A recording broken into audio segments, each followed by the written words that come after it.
Hello everyone, welcome to my day 24 of my NEET preparation. So guys, कल है मेरा test and वो term test है 720 marks का। And here I have made my to do list. So कल मेरा test है 2 बजे से लेके 5:20 तक की टाइमिंग है।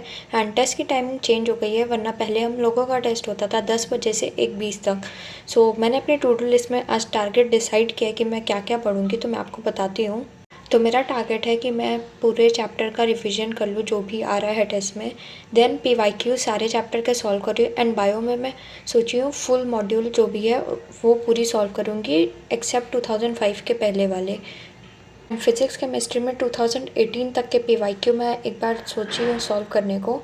Then I will solve also know your NCERT because I think वो इम्पॉर्टेंट है करना। And then NCERT reading is must. तो बायो की NCERT रीडिंग एंड केमिस्ट्री की NCERT रीडिंग दोनों मैं करूँगी।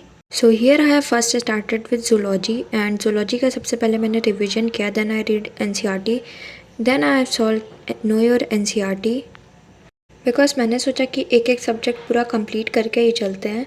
तो इस तरह से मैंने किया। And I have solve all the questions of no your NCERT। And इसमें काफ़ी सारे क्वेश्चंस थे जो मेरे गलत भी हो गए थे, बिकॉज NCERT को मैंने पढ़ा था अच्छे से बट फिर भी गलत हो गए। एंड देन मैंने इसको सॉल्व करने के बाद जो भी मुझे पॉइंट्स मिले मैंने उनको हाईलाइट अच्छे से किया एंड उसको लर्न कर लिया प्रॉपर्ली, क्योंकि कल टेस्ट था। एंड इसको सॉल्व करने में मुझे काफ़ी टाइम लग गया बिकॉज मैं सॉल्व की और फिर जो भी गलत थे उनको एक बार देखा, चेक किया प्रॉपर्ली। सो इसलिए टाइम लग गया। And here you can see I have completed this. Then I started with zoology module.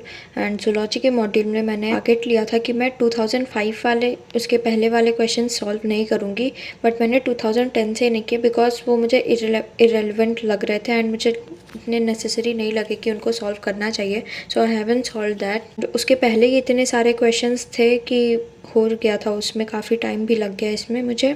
And in this I also done the same thing. Firstly I write all the answers and then I checked it. After that जो भी point मुझे लगा कि मैं भूल सकती हूँ तो मैंने उसको लर्न कर लिया properly. And here I have solve my module also. Sorry for late posting blog. Then I started with botany.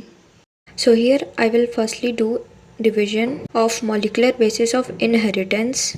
And ये चैप्टर मैंने पहले भी पढ़ लिया था तो काफ़ी इजी था मेरे लिए। एंड ये रिवाइज करने में थोड़ा बड़ा चैप्टर था, टाइम लगा थोड़ा मुझे।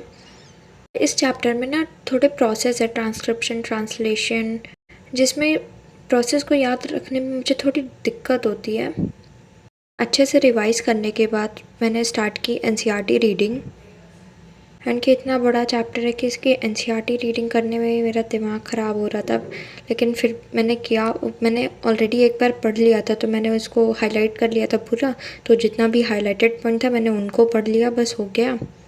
So after reading I started with no your NCERT। तो मैंने उसको फिर सॉल्व किया। एंड इसमें भी काफ़ी सारे क्वेश्चंस थे। एंड इसमें जूलॉजी से ज़्यादा क्वेश्चन थे एंड इसमें ट्रू एंड फॉल्स के क्वेश्चन बहुत सारे थे, तो उसको टाइम लग गया करने में मुझे। फिर उसको करने के बाद मैंने थोड़ा सा नाप लिया। एंड उसके बाद यहाँ पे सुबह के 6 बज रहे बिकॉज मैं लेट से स्टार्ट की थी। फिर मैंने स्टार्ट किया केमिस्ट्री, कोऑर्डिनेशन एंड कंपाउंड से। एक बार नोट्स का अच्छे से रिविज़न किया मैंने। एंड मैंने केमिस्ट्री के नोट्स इतने बार रिवाइज़ कर लिए थे कि मुझे बहुत अच्छे से लर्न हो गए थे। फिर मैंने स्टार्ट किया केमिस्ट्री की NCERT रीडिंग से। सो मैंने D&F ब्लॉक की NCERT पहले पढ़ रखी थी तो मैंने कोऑर्डिनेशन की जल्दी जल्दी पढ़ ली थी। एंड फिर मैंने स्टार्ट किया फिज़िक्स से। एंड फिज़िक्स में मैंने पहले नोट्स का रिविज़न किया पूरा। एंड इसमें मैं क्वेश्चन नहीं सॉल्व कर पाई थी क्योंकि मुझे बहुत ज़्यादा नींद आ रही थी फिर, तो मैंने क्वेश्चन सॉल्व नहीं किए थे। एंड मैं फिज़िक्स में बस जितने भी फार्मूला थे एंड जो थ्योरी में इंपॉर्टेंट पॉइंट्स थे बस उनको पढ़ के चली गई थी। And I have completed this year.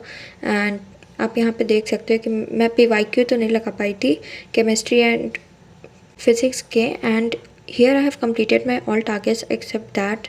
So this is it for this video and thank you for watching. Hope you will like it. Stay tuned. Thank you. Bye.